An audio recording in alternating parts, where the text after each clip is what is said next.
Seat लेके क्या कर लेंगे ज्यादा से ज्यादा। लोग बोलते तेलंगाना में इनके सिर्फ 7 MLA है, क्या कर लिए? तेलंगाना में सिर्फ हमारे 7 MLA है ना भाई। तो तेलंगाना में महाराष्ट्र में 1 करोड़ 30 लाख मुसलमानों की आबादी है और माइनॉरिटी बजट कितना है? 950 करोड़। तेलंगाना में सिर्फ 50 लाख मुसलमानों की आबादी और वहां पे हमारा माइनॉरिटी बजट 3000 करोड़। ये है क़यादत की ताकत। तेलंगाना हुकूमत ने मजलिस की नुमाइंदगी पर सीए के खिलाफ रेजोल्यूशन पास किया था। ये है क़यादत की ताकत। मजलिस की नुमाइंदगी पर तेलंगाना हुकूमत ने शादी मुबारक स्कीम का आगाज किया था। उसके जरिए जो है ना बच्चों की शादी होने पे 1,16,000 रुपए दिए जाते।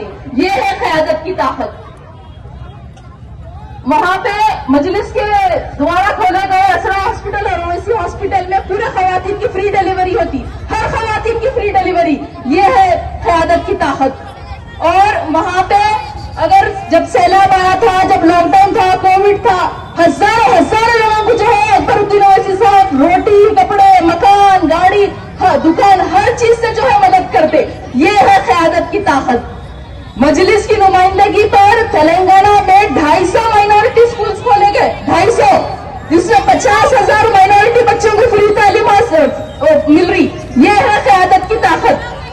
वहां पे ओवैसी स्कूल्स में 20,000 बच्चे फ्री तालीम हासिल कर रहे। ये है क़यादत की ताकत। और हिंदुस्तान में कहीं भी गुस्ताख रसूल को सजा नहीं मिली, लेकिन तेलंगाना में गुस्ताख रसूल 3 महीने जेल में था। ये है क़यादत की ताकत। और 10 साल से जब से मजलिस ये आई है, हम तब्दीली ला रहे हैं और इंशाल्लाह तब्दीली और भी आएंगी अगर यहाँ पे हमारी क़यादत मजबूत होगी। हमारे HN न्यूज़ को सब्सक्राइब करिए ताकि आपको नोटिफिकेशंस आते रहे वक्त पर।